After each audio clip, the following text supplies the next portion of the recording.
"This is Brother Ray," he says, voice so close it's like being inside a song.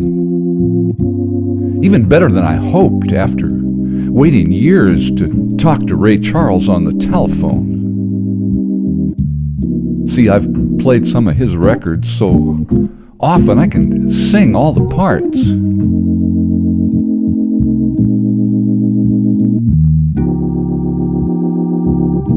So I asked him, I said,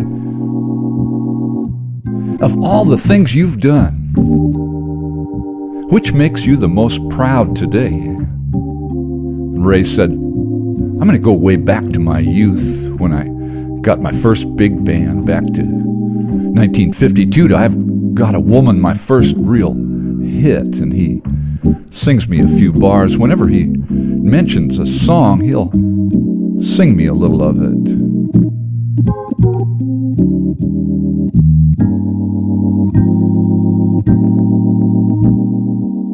"You see, I never had dreams about winning Grammys, although I did," he says. "My dream was to have a big band. Of course, even before then, I wanted to record a record because everybody I knew that was famous was on a record. Boy, I thought, if I could just get on a record, maybe I could be something." And he did before he even had his big band. Made that record in Seattle, where he became a junkie and first wore sunglasses. In Seattle, where he became a man. It was not a hit, he laughs. I was just glad to hear my voice played back at me from a record. Confession Blues it was called, and he croons the title for me, laughs, happy to remember the dreams of his youth.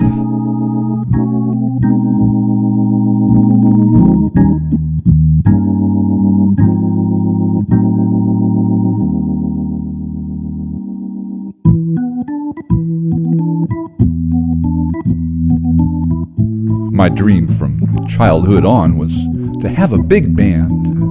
I always admired Count Basie, Woody Herman. I wanted a band like that where I could hear that music come back at me. So when I finally got my dream, my big band, well, that was something I wanted from childhood on. The other things just sort of came, he says. Biggest thrill for me was when I was young and I was able to do the things I had dreamed of. Ambition drove him then, blind teenager raised in the South who came to Seattle at age 17, bursting with dreams and looking for his power.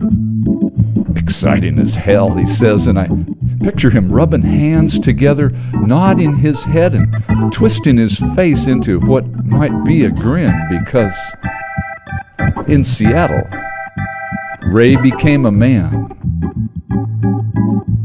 In Seattle, Ray became a man.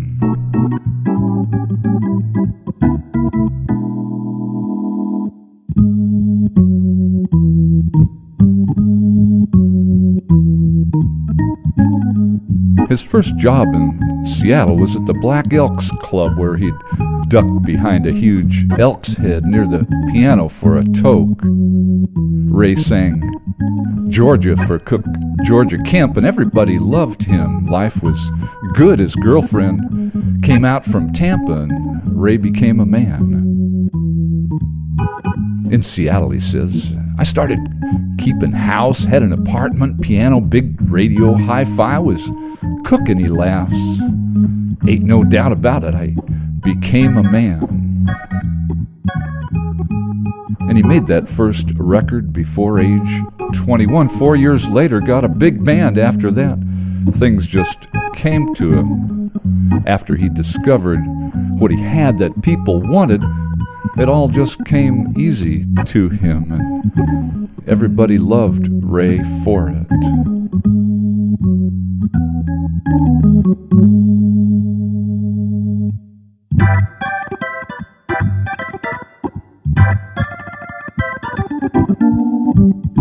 Ray, Ray, Ray, They cried, sometimes together, sometimes a single voice alone.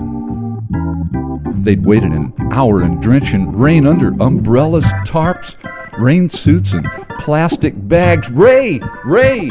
Ray! And then he was led to the piano, his patent leather shoes flapping inches from a curtain of water that was pouring into upturned faces where we stood in mud below the stage.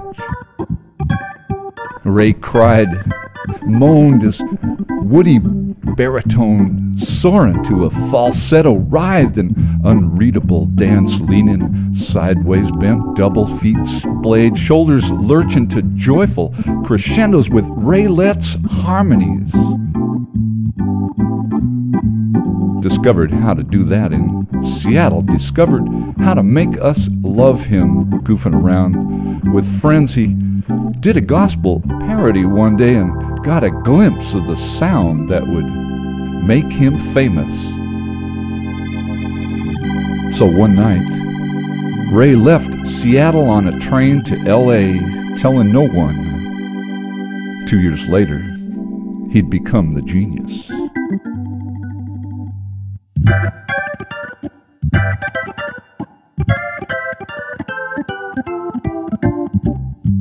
Suddenly, Ray interrupted his memories, stepped from behind his soothing mask, and asked, "Do you play?" "No, not anymore," I said. I was kind of ashamed. I'd played into my 20s, then quit. "Why not?" "Well," I said, "I wasn't good enough." "Ha, you just needed a gig, man," Ray laughed. He's been gigging since he was 15. You just needed a gig.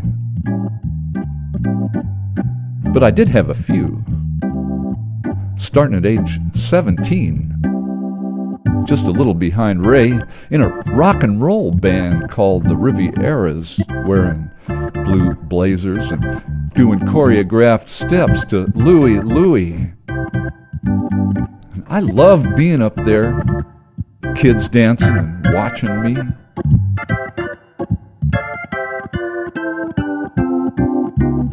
But I didn't know what to do with that power then. It took much longer to become a man. Maybe I was scared of it. I kept dreaming I was up on stage but didn't know the music.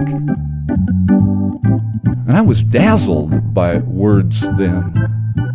Words that led me to believe there was something more than getting gigs and entertaining.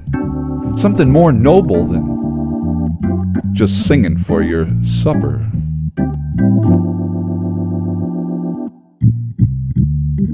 But Ray was never burdened by notions like that.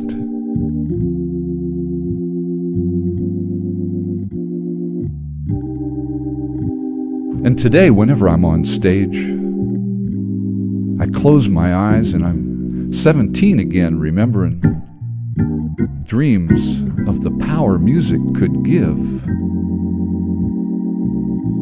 Only now, I'm better, sure of myself, using words instead of notes. And I've got a gig at last, yes I do, singing here for my supper just like Ray did. Singing for my supper at last, just like Ray.